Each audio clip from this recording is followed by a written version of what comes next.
আল্লাহ যে সব কিছুকে আমার আপনার খেদমত করার জন্য বানাইলেন, এখন আপনারা বলবেন হুজুর সাপ বিচ্ছু এগুলা তো মানুষকে ধ্বংসন করলে মানুষ মারা যায়, তাহলে এই দ্বারা মানুষের খেদমত হইল কিভাবে? কথা বলেন ঠিক না ঠিক? কিতাবের ভিতরে লেখেন আল্লাহর এক বুজুর্গ একদিন বাড়ি থেকে বের হয়েছেন, রাস্তায় হাঁটতেছেন, দেখতেছেন একটা বিচ্ছু রাস্তা দিয়ে হাঁটতেছে। তো আল্লাহর বুজুর্গ চিন্তা করলেন এই বিচ্ছুটা কোথায় যা, এটা আমার একটু দেখার দরকার আছে। আল্লাহর বুজুর্গ এই বিচ্ছুর পিছু নিলেন। হাঁটতে হাঁটতে দেখতেছেন বিচ্ছুটা আস্তে আস্তে আস্তে আস্তে নদীর পাড়ে চলে গেলেন। নদীর পাড়ে গিয়ে দেখতেছেন বুজুর্গ যে নদী থেকে কোথা থেকে যেন একটা কস্তুরী পানা নদীর ঘাটে একদম ভিড়ে গেলেন, আর ওই বিচ্ছুটা লাফ দিয়ে ওই কস্তুরী পানার উপর উঠে গেলেন। তো যেই মাত্র কস্তুরী পানার উপরে বিচ্ছুটা উঠছেন, ওঠার সঙ্গে সঙ্গে এই কস্তুরী পানাটা নৌকার মতো ওপারে যাওয়া শুরু করলেন। চিল্লা বলেন সুবহানাল্লাহ। যুবক চিন্তা করলেন, বুজুর্গ চিন্তা করলেন এই বিচ্ছুর কাহিনী যদি দেখতে চাই তাহলে আমার এখানে বসে থাকলে কাজ হবে না, আমার এই কস্তুরী পানার সাথে সাথে যেতে হবে। সঙ্গে সঙ্গে একটা নৌকা ভাড়া করে এই পানার সাথে যাইতে শুরু করলেন। মুসলমান বাবাজিরা আমার কথাগুলা দিল দা বুঝবেন। এই আল্লাহর বুজুর্গ নৌকার উপরে বসে বসে চিন্তা শুরু করলেন, আর চোখের পানি ফালা ফালা কান্না শুরু করলেন। আপনারা বলবেন হুজুর কান্নার তো এখানে কোনো কারণ দেখতেছি না। আল্লাহ পাক রব্বুল আলামিন বলছেন, ও দুনিয়ার মানুষেরা খুব ভালো করে শোনো,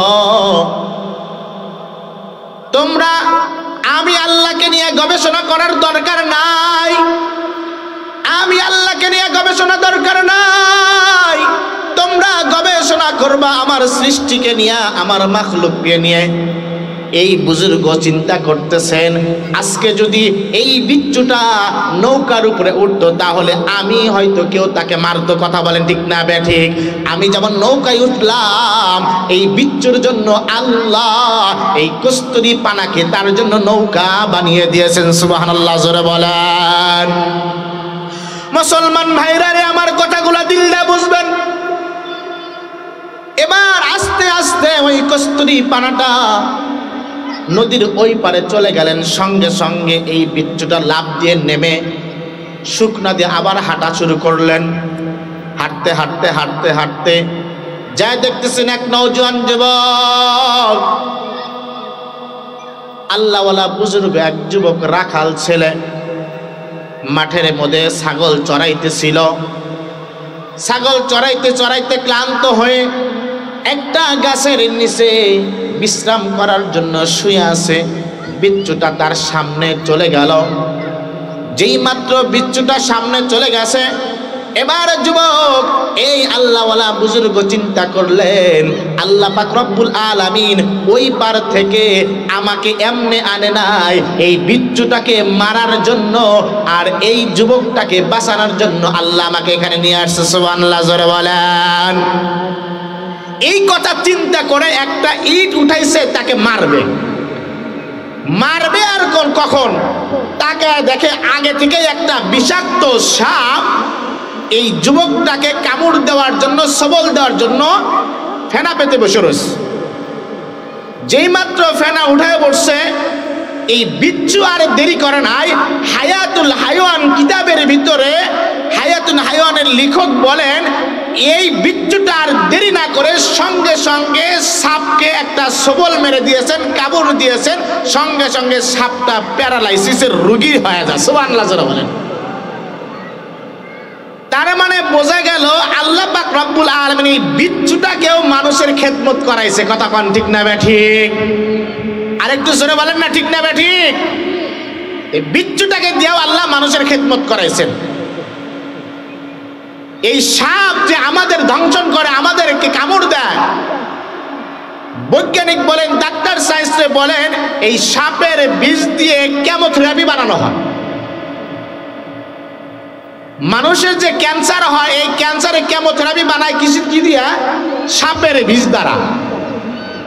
ইঁদুর যে আমরা দেখি, এই ইঁদুরের লেজ দিয়া বৈজ্ঞানিকরা বলেন, ডাক্তার সায়েন্স বলেন, ইঁদুরের লেজ দিয়া জটিল কঠিন রোগের ওষুধ বানানো হয়। সুবহানাল্লাহ বলেন।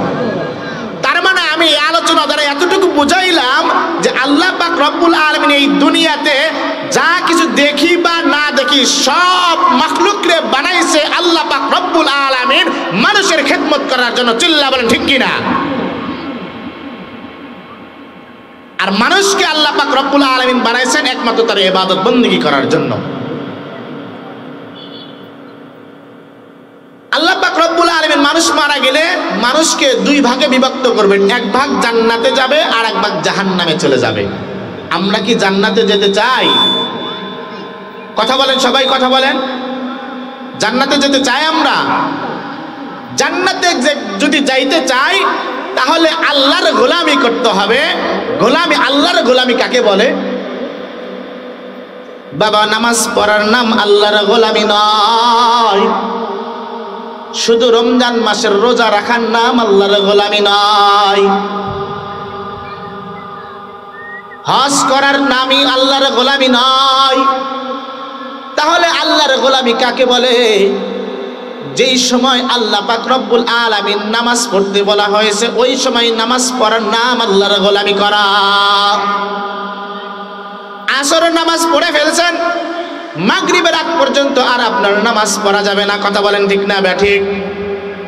রমজানের রোজা রাখার দ্বারাই আল্লাহর গোলামি করা নয়। শাওয়ালের চাঁদ উঠে পড়েছে, সঙ্গে সঙ্গে ওই ঈদের দিন রোজা না রাইখা খানা খাওয়া, আনন্দ করার নামই হচ্ছে আল্লাহর গোলামি করা। এর দ্বারা বোঝা গেল আল্লাহর আদেশ নিষেধ মানা না মানার নাম হচ্ছে আল্লাহর গোলামি করা। নামাজের সময় হয়েছে তো নামাজ পড়া আল্লাহর গোলামি করা, নামাজের সময় নাই তার মানে ওই সময় নামাজ পড়া যাবে না, এটা আল্লাহর গোলামি করা। কথা বলে ঠিক না বেঠিক? গোলামি করতে হলে আল্লাহর হুকুম, যখন আল্লাহ হুকুম দিয়েছেন ওই সময় আমার আপনার ওই ইবাদত করার নাম হচ্ছে আল্লাহর গোলামি করা। বাবা সন্তানকে যদি কোনো কথা বলে, হুকুম করে, ওই সন্তান তার কথা মানলে বাবা খুশি হয়। মা সন্তানকে কোনো একটা কাজের কথা বললে, ওই সন্তান ওই কাজ করলে মা খুশি হয়। ওস্তাদ কোনো ছাত্রকে যদি কোনো একটা হুকুম করে, আদেশ করে, ওই কাজটা করলে ওস্তাদ খুশি হয়। ঠিক আল্লাহ পাক রব্বুল আলামিন যখন বান্দাকে যেটা করতে বলেছে, যেটা নিজে নিষেধ করতে বলেছে, ওই কিছু সব কিছু মানার নাম হচ্ছে আল্লাহর গোলামি করা। আল্লাহর ওয়ার্ডার মানতে হবে, আল্লাহর হুকুম মানতে হবে। এই বিষয় আলোচনা করার জন্য আমি আপনাদের মাঝখানে আপনাদের খেদমতে একটা আয়াতে কারিমা তেলাওয়াত করেছি। রাসূল আকরাম সাল্লাল্লাহু আলাইহি ওয়াসাল্লামের অগণিত অসংখ্য হাদিসে মোবারকা থেকে একখানা হাদিসে মোবারক পাঠ করেছি। আয়াত ও হাদিসটাকে সামনে রেখে কিছু কথা বলবো ইনশাআল্লাহ। আল্লাহ যদি তৌফিক দান করে সকলে বলেন আমিন।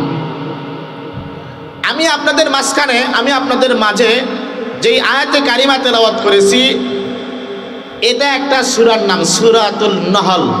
সূরার নাম কি? নহল। প্রত্যেক আল্লাহ পাক রব্বুল আলামিন 30 পারা কোরআনের ভিতরে 114টা সূরা দিয়েছে, সবগুলা সূরার নাম আল্লাহ দিয়েছেন। সুবহানাল্লাহ বলেন। আমরা এখানে যারা আছি সকলের নাম আছে তো? নাম ছাড়া কেউ আছে? নাম ছাড়া যেমন কেউ নাই। আল্লাহ পাক রব্বুল আলামিন 30 পারা কোরআন নাজিল করেছেন। এই 30 পারা কোরআনের প্রত্যেকটা সূরার নাম আছে। যেমন সূরার ভিতরে, কোরআন শরীফের ভিতরে 2 নাম্বার সূরা সূরাতুল বাকারা, তার অর্থ হচ্ছে গাভীর সূরা। কি সূরা? এই সূরার ভিতরে গাভীর ঘটনা নিয়ে আসছে, এই জন্য এই সূরার নাম হচ্ছে সূরাতুল বাকারা, অর্থাৎ গাভীর সূরা। এই কোরআনের ভিতরে সূরা আছে সূরা আল ইমরান। ইমরান আলাইহিস সালাতু ওয়াস সালামের বংশ নিয়ে আলোচনা করছে, এই জন্য এই সূরার নাম সূরা আল ইমরান। এই কোরআনের ভিতরে আছে সূরাতুল আনকাবুত, মাকড়সার সূরা। এর ভিতরে মাকড়সার আলোচনা করা হয়েছে, এই জন্য এই সূরার নাম হচ্ছে সূরা আনকাবুত। ঠিক আমিও আপনাদের মাঝে যেই সূরা তেলাওয়াত করেছি এই সূরার নাম হচ্ছে সূরাতুল নাহল। এই সূরা নাহলের 90 নম্বর আয়াতে কারিমা তেলাওয়াত করেছি। এই 90 নম্বর আয়াতের ভিতরে আল্লাহ পাক রব্বুল আলামিন 3টা আদেশ আর 3টা নিষেধ করেছেন। এর আগে এই সূরার একটা কথা বলি,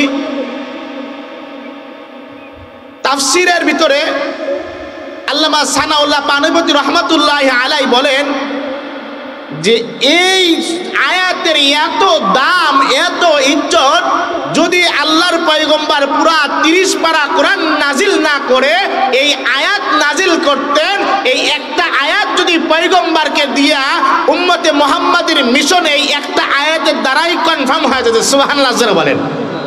পুরা কোরআন শরীফের দরকার নাই, শুধুমাত্র কেবলমাত্র এই সূরাতুল নহলের 90 নম্বর আয়াতে কারিমা যদি আল্লাহ দুনিয়াতে দিতেন, এই একটা আয়াতের দ্বারা সমস্ত মানুষেরা এই আয়াতটাকে বুঝে মুসলমান হয়ে ইমানদার হয়ে যাওয়ার জন্য যথেষ্ট ছিল। সুবহানাল্লাহ জোরে বলেন, আর একটু জোরে বলেন না সুবহানাল্লাহ। তাহলে এই আয়াতের দাম কম না বেশি?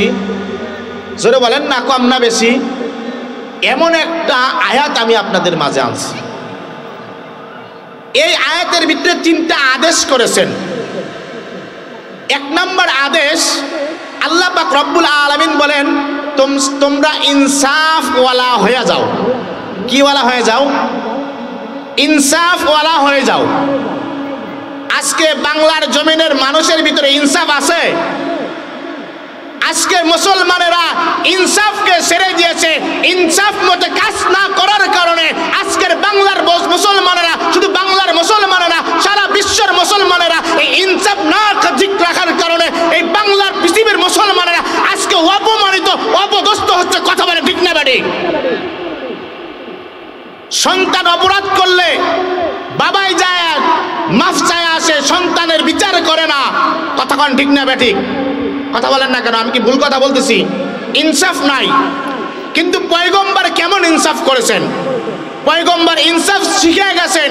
উম্মতে মুহাম্মাদিরা, আল্লাহ ইনসাফের কথা বলেছে, আমি পয়গম্বর ইনসাফের দৃষ্টান্ত দিয়ে গেলাম। আল্লাহর পয়গম্বর সাল্লাল্লাহু আলাইহি ওয়াসাল্লাম যখন মদিনার ভিতরে যখন রাষ্ট্রপতি ছিলেন, সুবহানাল্লাহ বলেন, এমন সময় নবীর বংশের এক মহিলা, খুব ভালো করে বুঝবেন, নবীর বংশের এক মহিলা চুরি করছেন। আল্লাহর পয়গম্বরের দরবারে উপস্থিত করা হলো। ইয়া রাসূলুল্লাহ, ইয়া হাবিবাল্লাহ, এই মহিলাটা চুরি করছে, আপনি তার বিচার করে দেন। আল্লাহর পয়গম্বর কোরআন খুলেন, আস-সারিকু ওয়াস-সারিকাতু ফাকতালু ওয়া আইদিয়াকুম। আল্লাহর পয়গম্বর কোরআন খুলে দেখলেন যে যদি কোনো মানুষ চুরি করে তাহলে তার এক হাত কেটে দিতে হবে, আবারও যদি চুরি করে তাহলে আর এক পা কেটে দিতে হবে, আবারও যদি চুরি করা হয় তাহলে তার আর এক হাত কেটে দেওয়া হবে, আবারও যদি চুরি করে আর এক পা কেটে দেওয়া হবে। এরপরেও যদি চুরি করে, আল্লাহর পয়গম্বর বলেন, আল্লাহ কোরআনের ভিতরে বলেন, তাহলে তাকে কেসাস করতে হবে, মাইরা ফেলতে হবে, শুলে চড়া মারতে হবে। এই অর্ডার কার? এটা জোরে বলেন, অর্ডার কার? আল্লাহ অর্ডার দিচ্ছে। কিন্তু আমরা যদি কেউ চুরি করে, আমরা বাবারা, আমরা আরো কয়েকজন যায়, সেটা মাফ চায়, তাকে বাঁচায় নিয়ে আসি। কথা কন না কেন? আমার সন্তান ভুল করে ফেলছে, আমার সন্তান ভুল করছে, মাফ করে দেন। আমাদের ভিতরে ইনসাফ নাই। কিন্তু আল্লাহর পয়গম্বর কেমন ইনসাফ করছে খুব ভালো করে বুঝবেন। আল্লাহর পয়গম্বরের কাছে যখন নিয়ে আসা হলো, তাকে তো সুন্দরকে এখন তো তাকে কেসাস করা হবে, হাত কাটা হবে। এমন সময় সাহাবায়ে কেরাম বলতেছেন, হাই হাই, নবীর বংশের মানুষ, তার যদি এই অবস্থা হয় তাহলে আমরা একটু তাকে বলি, পয়গম্বরকে বলে দেখি যে একটু বিচারটা একটু শিথিল করা যায় কিনা, একটু হালকা করা যায় কিনা, নরম করা যায় কিনা। তো কে যাবে? হযরত আবু বকরকে ডাক দিয়ে বলা হলো, আবু বকর তুমি যাও। পয়গম্বরকে যা বলো, পয়গম্বর এটা তো আপনার বংশের মানুষ, যদি তার হাতটা কেটে দেওয়া হয় তাহলে আপনার বংশের বড় বদনাম হয়ে যাবে, এই জন্য তার বিচারটা একটু হালকা করেন, শিথিল করেন। আবু বকর ডাক দিয়ে বলে, আমি যাইতে পারবো না। তাহলে ওমর তুমি যাও, আলী যাও, ওসমান যাও, কেউ যাইতে রাজি না। এর ভিতরে একজন মানুষের একটু বুদ্ধি বেশি ছিল। এই যে আমরা যারা এখানে বসছি, কিছু মানুষের আছে না যে এর ভিতরে একজন মানুষের বুদ্ধি বেশি, জ্ঞান বেশি, আছে না নাই? আপনারা কি আমার ভাষা বোঝেন? বোঝা যায়? তাহলে একটু মাঝে মাঝে জোরে আলহামদুলিল্লাহ, আল্লাহু আকবার, নারে তাকবীর বলার দরকার পড়লে বলতে পারবেন তো? নারে তাকবীর, নারে তাকবীর। আল কোরআনের আলো, কোরআন সুন্নাহর আলো, আলেম ওলামা যেখানে, কোরআন হাদিস যেখানে, নারে তাকবীর। তাহলে দেখেন, কেউ যাইতে রাজি না। একজন বুদ্ধিমান ডাক দিয়ে বলতেছেন, আমরা তো সবাই বুঝদার, আমরা তো সকলেই বুঝি, তা আমরা যাব না। তাহলে ছোট একজন মানুষকে পাঠায়, যে গিয়া পয়গম্বরকে বলার সঙ্গে সঙ্গে পয়গম্বর এই কথাটা মানবে। পয়গম্বরকে কে যাবে? অর্থাৎ যায়েদ ইবনে হারেসের পুত্র উসামাকে আল্লাহর পয়গম্বর খুব ভালোবাসতেন। যায়েদ ইবনে হারেস আল্লাহর পয়গম্বরের পালক পুত্র। যায়েদ ইবনে হারেস কোথা থেকে আসলো? হযরতে খাদিজা রাদিয়াল্লাহু তাআলা আনহা বিবাহ হওয়ার পরে আল্লাহর পয়গম্বর একদিন বাড়ির কাজে বাইরে চলে গেলেন। খাদিজা রাদিয়াল্লাহু তাআলা আনহার চাচাতো ভাই 4টা গোলাম ক্রয় করে নিয়ে আসলেন। 4টা গোলাম ক্রয় করে নিয়ে আসলেন। আয়েশা খাদিজা রাদিয়াল্লাহু তাআলা আনহাকে ডাক দিয়ে বলে, খাদিজা, তোমার বিবাহতে আমি উপস্থিত ছিলাম না, তোমাকে কোনো উপহার আমি দিতে পারি নাই। খাদিজা, তোমার খেদমত করার জন্য এই যে 4টা গোলাম আমি নিয়ে এসেছি, যাকে পছন্দ হয় তুমি তাকে রেখে দাও। হযরতে খাদিজা রাদিয়াল্লাহু তাআলা আনহা 4টা গোলামের দিকে তাকায়া যায়েদ ইবনে হারেসকে দেখাই খাদিজা রাদিয়াল্লাহু তাআলা আনহার পছন্দ হয়ে গেছে। সুবহানাল্লাহ, জোরে বলেন। দেখতেছেন হযরত যায়েদ ইবনে হারেস দেখতেও সুন্দর, আবার এই যায়েদ ইবনে হারেস সুন্দর, শুধু সুন্দর নয়, নম্র ভদ্র সুন্দর। এই গোলামকে রেখে দেওয়া হলো। গোলামকে রেখে দিয়ে পয়গম্বর যখন চলে আসলো, রাতের বেলায় পয়গম্বরকে খাদিজা রাদিয়াল্লাহু তাআলা আনহা ডাক দেয়া বলে, পয়গম্বর, ও পয়গম্বর, আপনার জন্য একটা উপহার আছে, আপনার জন্য একটা হাদিয়া আছে। বলে কি সেই হাদিয়া?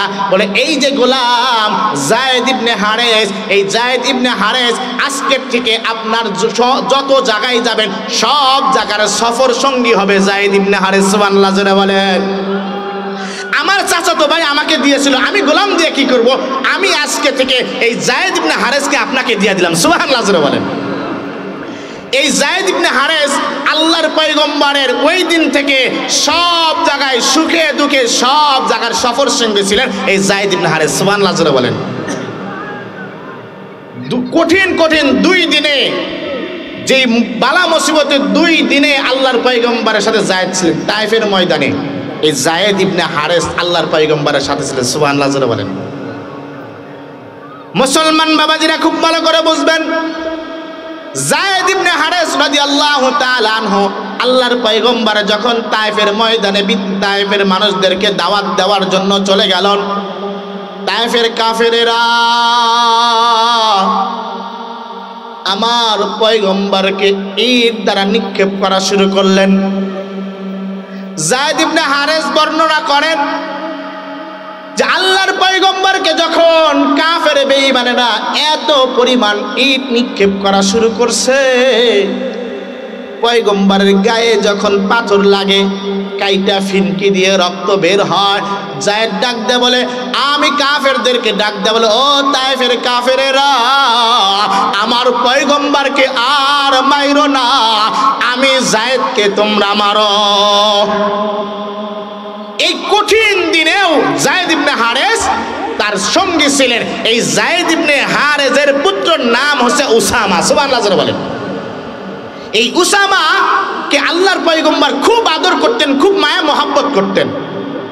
উসামাকে ডাক দেয়া বলা হলো, উসামা তুমি আল্লাহর পয়গম্বরের কাছে যাও, গিয়ে বলো পয়গম্বর এই যে বিচারটা নিয়ে আসছে, এই বিচারের এই মহিলাটা আপনার বংশের একজন মহিলা। ও পয়গম্বর আপনি একটু তার বয়ান, তার বিচারটা একটু শিথিল করেন, একটু নরম করেন। এটা শিখিয়ে দেওয়া হয়েছে, কিতাবের ভিতরে আসছেন। আল্লাহর পয়গম্বর এভাবে বসা আছে, এমন সময় যায়েদের ছেলে এই উসামা আল্লাহর পয়গম্বরের পেটের উপর বসছে। সুবহানাল্লাহ বলেন। কোথায় বসছেন? পেটের উপরে বসছেন, দুই পা দুই দিকে দিয়ে বসে তার মুখটা রসুলের কানের কাছে নিয়ে ডাক দেয়া বলছেন, পয়গম্বর ও দাদা, এই যে আজকে যে বিচারটা আসছে, এই বিচারের এই মহিলাটা আপনার বংশ। ইয়া রাসূলুল্লাহ, ও দাদা এই মহিলার বিচারটা একটু নরম করেন, একটু শিথিল করেন, তাহলে হাত কাটার পরিবর্তে একটা নখ কেটে দেন, তাহলে আপনার বংশের সম্মানটা বাঁচে। কি বলছে? আপনার বংশের সম্মানটা বাঁচে। যেই মাত্র এই কথাটা বলছেন, ও মুসলমান খুব ভালো করে বুঝবেন, আল্লাহর পয়গম্বর বসা ছিলেন, লাফটা দাঁড়ায় গেছে। এই সাহাবীরা কে এই কথা শিখিয়ে দিয়েছো? আজকের এই আমার বংশের মহিলার জন্য তোমরা আমার কাছে সুপারিশ নিয়ে আসলা। ও মক্কার মুসলমানেরা খুব ভালো করে শোনো, আমি আল্লাহর পয়গম্বর এই চুরিটা যদি আমার মেয়ে ফাতেমা করতেন, আমি পয়গম্বরও এই ফাতেমার হাত কাটতে এক সেকেন্ডের জন্য পিছপা হইতাম না। চিল্লা বলেন আল্লাহু আকবার। কেমন নবীর উম্মত আমরা মুসলমান। আল্লাহর পয়গম্বর বলেন, আমার বংশের কথা বলো, আমার কলিজার টুকরা ফাতেমা যদি চুরি করত, আমি হাত কাটতে, আমি নবী ইনসাফ কায়েম করতে, ইনসাফ ঠিক রাখার জন্য ফাতেমার হাত কাটার জন্য এক সেকেন্ড চিন্তা করতাম না। আল্লাহর কোরআনের আইন, আল্লাহর কোরআনের ওয়ার্ডার আমি পয়গম্বর পালন করতাম। চিল্লা বলেন আল্লাহু আকবার। আরো একটু জোরে বলেন না আল্লাহু আকবার। আর আজকের মুসলমানরা ইনসাফ কোথায়? যদি ইনসাফ যদি কায়েম থাকতো, ইনসাফ মোতাবেক রাষ্ট্র শাসন চলতো, তাহলে ফ্যাসিবাদী শয়তান সরকার ৭০ বছর ক্ষমতায় থাকতে পারতেন না। চিল্লা বলেন ঠিক কিনা? এই শুধুমাত্র ইনসাফ কায়েম না করার কারণে আজকে তারা এমন ভাবে পলাতক বাধ্য হয়েছে, তো দুপুরের খানা খাওয়ার সুযোগ পায় নাই। কথা কন না কেন? এমন ভাবে পলাইতে হয়েছে, দুপুরে খানা খাওয়ার মতো সুযোগ হয় নাই। ও মুসলমান, আল্লাহর পয়গম্বর শিখিয়ে গেছেন, আল্লাহ কোরআনের ভিতরে বলেন যে যদি কেউ চুরি করে তাহলে তোমরা তার হাত কেটে দাও। আল্লাহর পয়গম্বর ইনসাফ কায়েম করছে। আজকে আমরা যারা চুরি করে তাদেরকে সাধুবাদ জানাই। নাউজুবিল্লাহ জোরে বলেন। তাহলে এক নাম্বার আল্লাহ আদেশ করছেন তোমরা ইনসাফ কায়েম করো। ইনসাফ কায়েম করবো তো ইনশাআল্লাহ। দ্বিতীয় নাম্বার, আল্লাহর পয়গম্বর বলেন, আল্লাহ কোরআনের ভিতরে বলেন, তোমরা একজন আর একজনের সাথে ভালো সম্পর্ক রাখো। ভালো সম্পর্ক রাখার কথা বলা হয়েছে।